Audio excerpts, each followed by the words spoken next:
Class లో December prelims mains కొత్త class start అవుతుంది. ఈ నెంబర్ కి కాల్ చేసి రిజిస్టర్ అవ్వండి. లిమిటెడ్ సీట్స్ ఉన్నాయి. టాలీవుడ్ సీఎంతో భేటీ అయింది. సినీ హీరోలు, నిర్మాతలు, దర్శకులు రేవంత్ రెడ్డితో సమావేశమై ఇండస్ట్రీ, రాష్ట్ర అభివృద్ధిపై చర్చించారు. ప్రధానంగా ఎఫ్డీసీ చైర్మన్ దిల్రాజు ఆధ్వర్యంలో సుమారు 50 మంది ఈ మీటింగ్ లో పాల్గొన్నారు. అయితే ఈ సమావేశంలో కీలక నిర్ణయాలు ప్రభుత్వం తీసుకోగా ఆసక్తికర సన్నివేశాలు కూడా కనిపించాయి.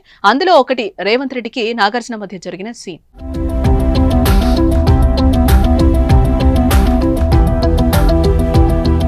హైడ్రా ఈ పేరు వింటే ముందుగా మనకు గుర్తొచ్చేది Nagarjuna N Convention centre.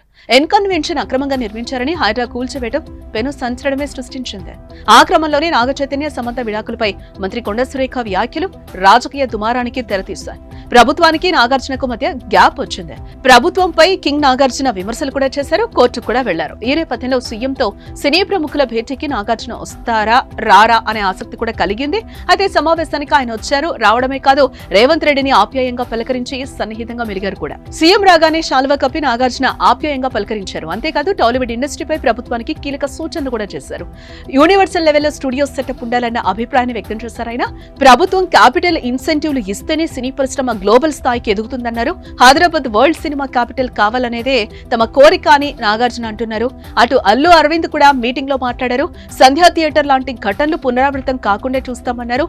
Hyderabad world shooting destination కావడానికి ప్రభుత్వానికి సహకరిస్తామని చెప్పారు.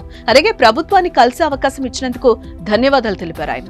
ఈ సమావేశంలో ఏం చర్చిస్తారు అన్న ఆసక్తితో పాటు నాగార్జునతో పాటు అల్లు అర్జున్ పై సంధ్యా థియేటర్ కేసు నేపథ్యంలో అల్లు అరవింద్ ఏం మాట్లాడతారో, సీఎం ఎలా రెస్పాండ్ అవుతారో ఆసక్తి కలిగిన నేపథ్యంలో మీటింగ్ లో కనిపించిన దృశ్యాలు ఇంట్రెస్టింగ్ కలిగించాయి.